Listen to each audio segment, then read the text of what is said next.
She's not back yet? You mind if we take a look in her bedroom? Has she ever disappeared before? She didn't leave without my permission. She doesn't not text me when I text her. What does she normally take with her when she leaves? Her bag, her phone. Her phone's not in here.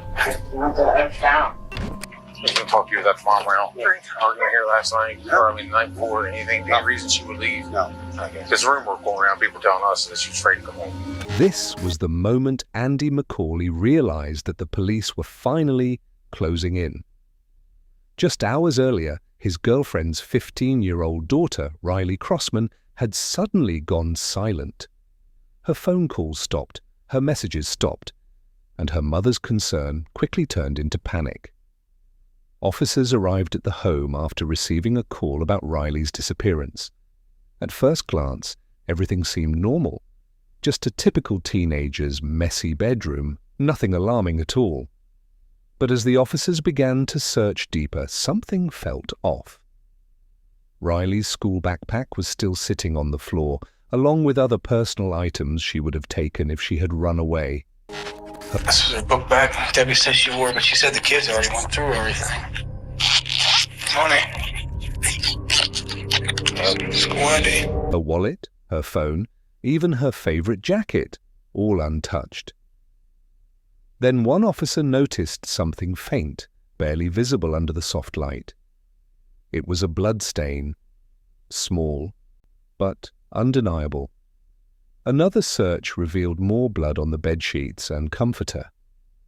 That's when the room went quiet. Every officer knew at that very moment that this wasn't a case of a runaway, this was a crime scene. The police now faced a terrifying truth. Something terrible had happened to Riley Crossman. And as they started connecting the dots, every clue seemed to point toward one man. A man whose calm demeanor hid a dark web of deception and lies.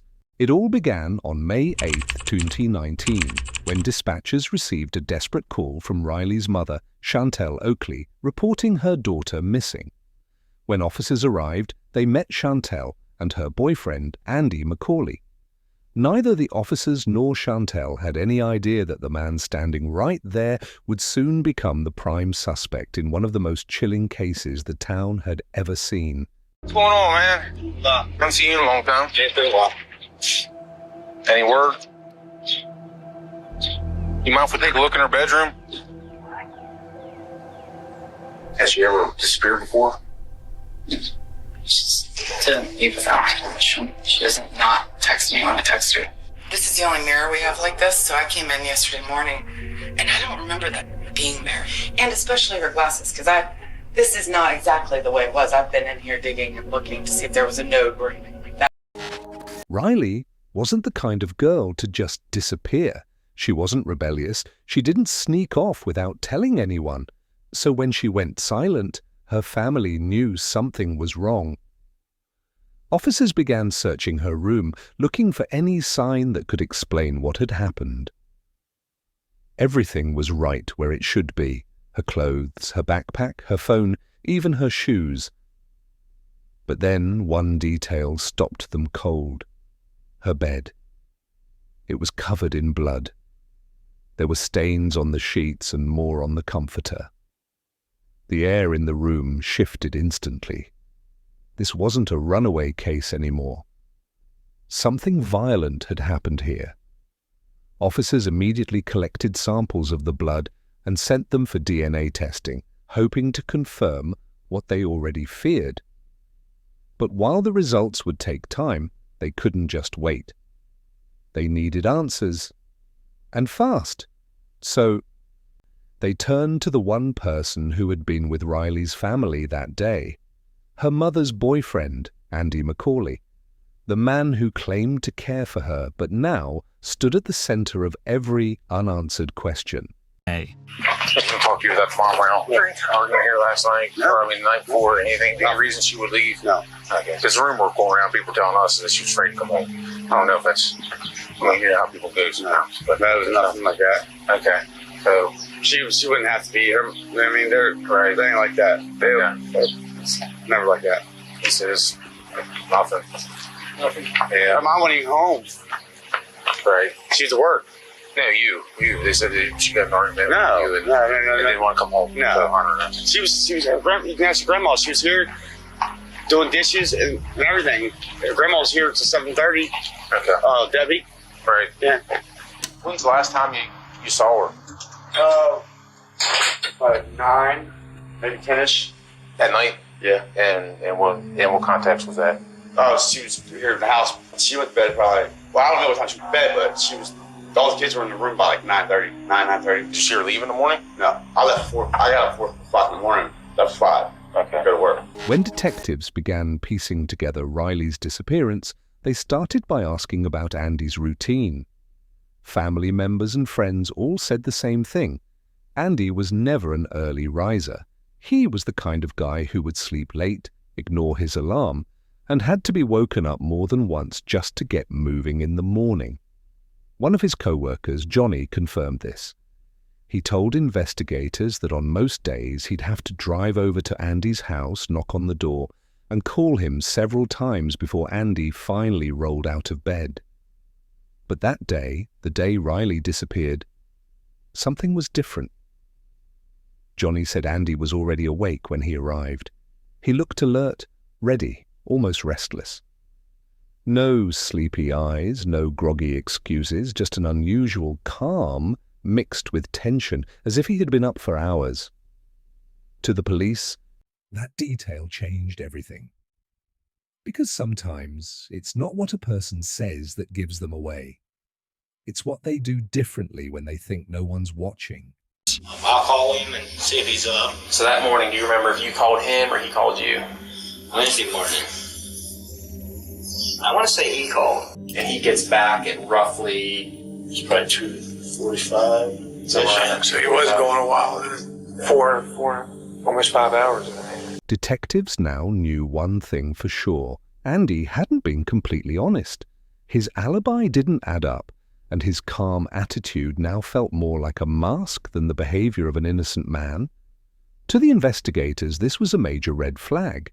If Andy lied about where he was, then what else might he be hiding? But as the investigation unfolded, detectives realized Andy might not be the only one keeping secrets. Their focus soon shifted toward another person in Riley's life, her boyfriend, Hayden. For the past 8 months, Riley and Hayden had been inseparable. They FaceTimed every single night, often talking for hours until one of them fell asleep. So if anyone had spoken to Riley on the night before she vanished, it would have been Hayden. 2 days after her disappearance, detectives brought him in for questioning. They needed to know exactly what he saw, what he heard, and what he knew about the night Riley Crossman was last seen alive. Can you just tell us when you were last FaceTiming? I was actually talking to her about the DC trip that was going on. And do you know exactly what time? 10:30-ish. On the night Riley disappeared, detectives uncovered something deeply suspicious. When they checked Hayden's phone, every single message between him and Riley had been deleted. Hayden admitted it himself. He'd erased all their texts because he didn't want his mother to see them.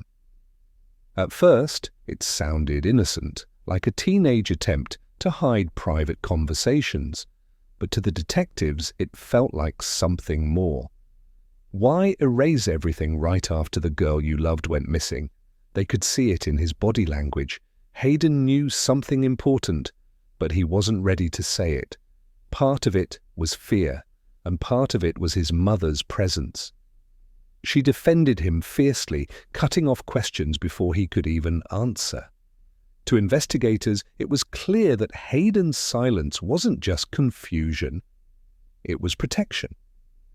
He was shielding himself or maybe someone else.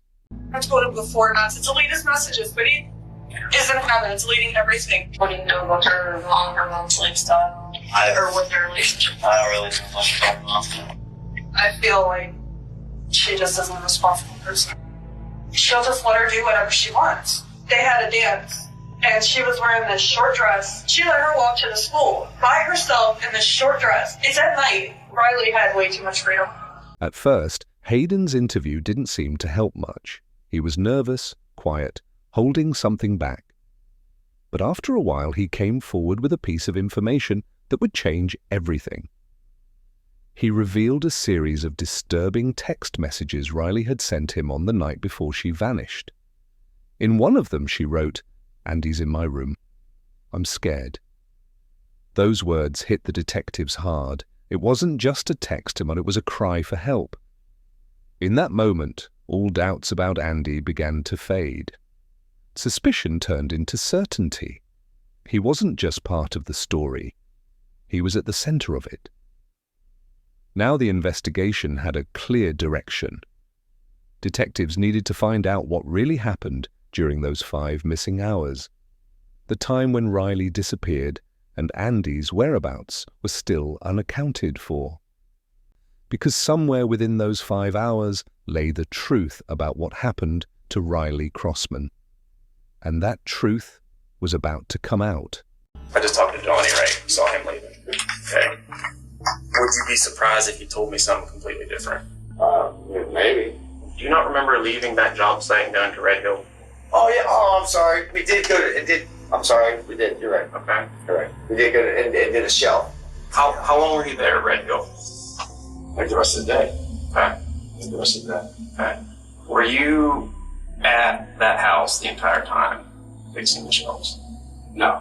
Okay. Where were you at? I was at the other house. Okay. I went and got some more drugs. Eventually, Andy gave detectives a new explanation, one that sounded like a confession, but could just as easily be another lie. He claimed that during those 5 missing hours, he wasn't hiding a body or running from the truth. He was doing drugs.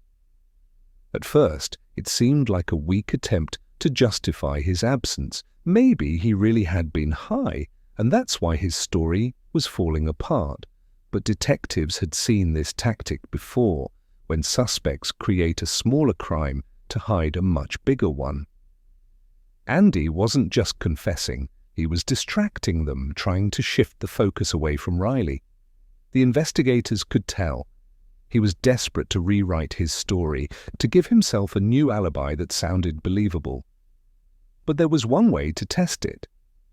They decided to bring in Johnny, Andy's co-worker, and occasional partner in drug use. Johnny had his own troubled history, and if anyone could confirm Andy's claim, it was him. Now it all came down to Johnny.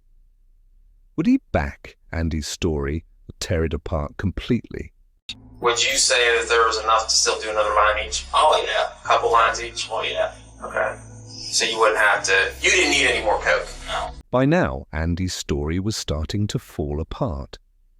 He'd told detectives that he left work to get more drugs, but when they spoke to his co-worker Johnny, the truth didn't match up. Johnny said they already had plenty of cocaine to last the entire day. There was absolutely no reason for Andy to go anywhere.